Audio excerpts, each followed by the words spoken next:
Now let's go to this periodic table story. Now you see, there are things known as the chemical elements. From the beginning, some of these have been known. And then in the run-up to Mendeleev, we have some important chemists called Lavoisier, Boyle, Dalton, Cannizzaro, whom I'm going to mention very briefly. But this is actually the before Mendeleev part of the story. Now, some of these chemical elements, which are chemical elements today in the periodic table, have been known from antiquity. And these 12 are actually the elements we know from antiquity. Copper is the oldest actually. But all of them are pretty old. And what distinguishes these chemical elements is that they are either obtained in nature in the pure state, or they are very easy to extract from the ores. Very, very easy to extract. So with a very little kind of a manipulation, you can get and identify these elements. So these are elements from antiquity. Basically, it was known that elements were chemical substances that could not be subdivided further. That is the really definition of a chemical element. As opposed to things which were occurring in the form of oxides, sulfides, and so on. People knew they were not elements. Now, we too knew about this. If you go back to the Yajur Veda, there's a beautiful statement there, which says, Hiranyam chame, Ayas chame, Shisham chame, Trapus chame, Shamam chame, Loham chame. Hiranya is obviously gold. Ayas is silver, Shisham lead, Trapu tin, Shamam probably iron. There is some doubt whether it's iron or bronze. And Loham is copper. So we knew about these things. So it's not that these elements from antiquity were not known here. In fact, there are some interesting stories about the discovery of these elements in India. What is the meaning of all these patterns that seem to be emerging from these chemical elements? So then there was another guy in England called Newlands. From the triad, he went to 7. And like the musical octave, Sarigama Padani, so he said that you have octaves in all systems of music, by the way, not just Indian music. So he said that the 8th element is a repeat of the first. So 1, 2, beryllium is 3, boron is 4, carbon is 5, nitrogen is 6, oxygen is 7. By the time you come back to 8, he said it looks like 1. 9 looks like 2, magnesium looks like beryllium, aluminium looks like boron. He says it's just like the musical notes. These chemical elements seem to follow some pattern. Now, when people start saying things like this, relating some chemistry property to some musical notes, obviously many people are not going to take it very seriously. You know, it was considered, these ideas were considered to be all fanciful. But somehow with the law of triads and the law of octaves, it was too much to be a coincidence, you know. So there was further doubt, further questioning in the minds of chemists as to what exactly was going on with these chemical elements. What Mendeleev said, which would not have been a scientific thing using Western thinking, is he said there must be some element that is not known to us that is very much like aluminium and has an atomic weight of 68. This he called Eka aluminium. Mendeleev, by the way, was a great fan of Sanskrit.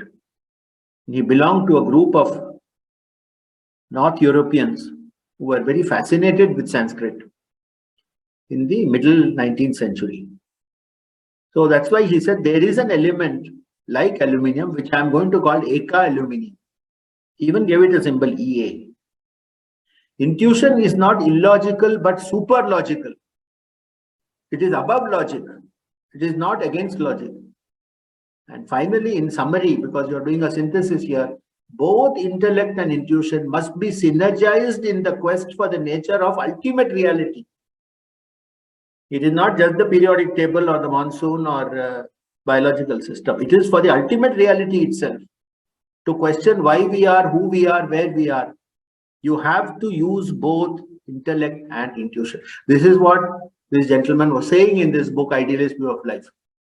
These two portions of Eurasia, which are divided by this black line, represent two different ways of thinking. Your Königsberg way of thinking and the Kashi way of thinking. Here the kings come and go. Here the super king stays forever. This is characterized by intellectual knowledge. This whole thing is characterized by intuitive knowledge. You look at these pictures again, and two things that are so very different. Obviously everything in these two cultures, in these two civilizations, will be utterly different. The challenge for us in India, I think, is to identify ourselves with what is going on in the right-hand picture and selectively use and take things from stuff that was developed in the left-hand side of the picture. Because that then will be a real synergy of intuition and intellect, which is what Radhakrishnan was asking for in his book. So with these words, I think... Namaste, sir. Sir, Namaste. so I read it somewhere that Mendele was very much inspired from the categorization of Sanskrit alphabet, and he was a friend of Otto von Bottling, who means he was somewhat influenced by Panini Ashtadhyayi. So can you throw some light on that?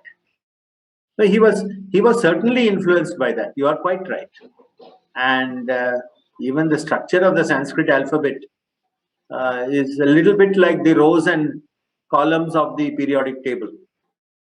And it will happen, you see, Prasoon, anytime when you have two completely orthogonal ways of characterizing the final property of something.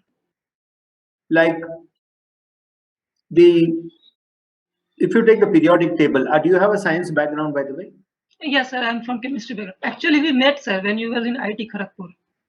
We met, okay. Now look, if you take the periodic table, apologize to the non-scientific people in the audience, the rows essentially represent the size of the atoms, whereas the columns represent the properties. So the size and the property are actually not related to each other, but between the two of them, you will get a matrix. Now, if you take a language, if you take kacha tata pa, kakka gaga na chacha jajana. So the horizontal lines, kakka gaga na, they represent different types of movements of the palate and the tongue. And kacha tata pa represents differences in the columns. They represent movements of a different part of the mouth. So when you have the matrix of both these things, you will get the full alphabet. So it is not a surprise. Pandini also. If you take the Katapayadi scheme of which the Carnatic Melakatta ragas are organized, for those of you who are familiar with Carnatic music, it's the same principle again. There is one set of properties in a horizontal line. There is another set of properties in the vertical lines. So between the two of them, you have a matrix. So any property then can be explained. So it is what you have said is quite correct. And this, I believe, is how you can explain it quite easily.